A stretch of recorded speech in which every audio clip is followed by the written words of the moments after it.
Assalamualaikum. Selamat pagi.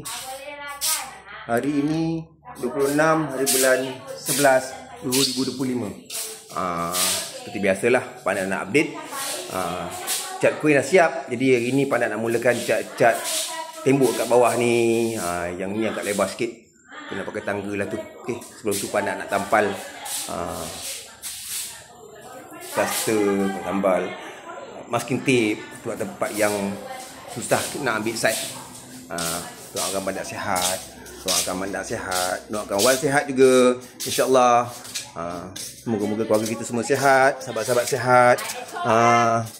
Hari ni Wan ada tetamu. Ni Andik Molo punya. Ni Wan Salamah daripada Ramon Cina kecil. Datang Cik Wan. Cik Wan. Peluk-peluk dia orang tadi. Okey. Assalamualaikum. Doa kami semua, insya-Allah. Assalam. Sayang semua. Ya, ni Pandan dah standby cat undercoat dengan cat hijau untuk dinding bilik, insya-Allah.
Assalamualaikum semua, selamat pagi.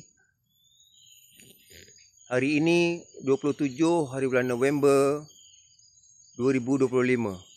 Alhamdulillah, rahmat Allah. Moga Allah Ta'ala mencuri rahmat kat kita semua. Hujan di pagi hari, sekarang dah musim hujan kan? InsyaAllah, moga Allah Ta'ala memudahkan segala urusan kerja kita.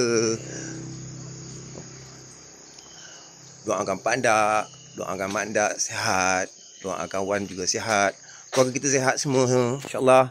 Sahabat-sahabat juga, doa kita bersama, insya-Allah. Pandan hari ni nak mulakan, masih meneruskan kerja-kerja untuk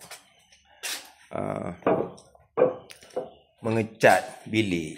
Rasa hari ni insya-Allah siap kot cat bilik kita ni. Bilik Pandan ni okey, tinggal cat bawah ni lah, insya-Allah. Lepas ni Pandan boleh lah sambung wiring,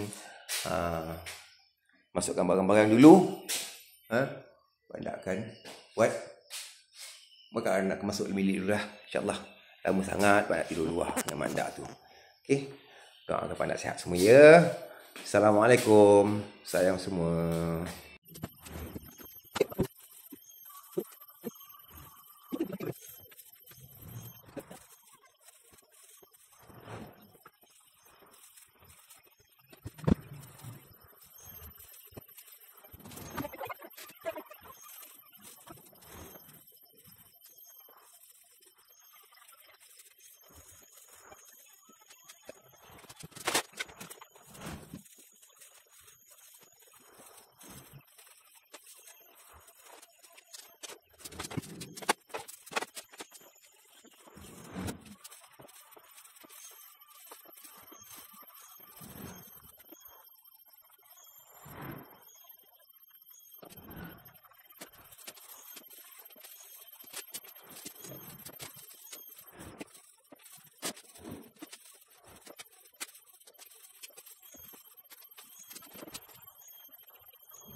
Assalamualaikum semua. Selamat petang.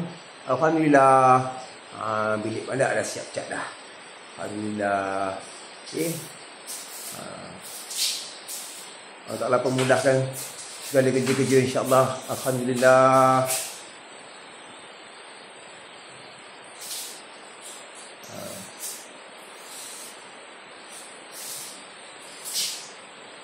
Tingkap pun dah pasang kaca dah. Alhamdulillah. Terima kasih Pak Lang. Ni kaca ambil dekat sekolah. Recycle Pak nak potong balik. Alhamdulillah. Doakan Pak nak sihat. Doakan Pak nak sihat. Wan juga sihat. Keluarga kita semua sihat insya-Allah. Sahabat-sahabat juga insya-Allah. Moga Allah Ta'ala memudahkan segala urusan. Amin amin rabbil alamin. Sayang semua.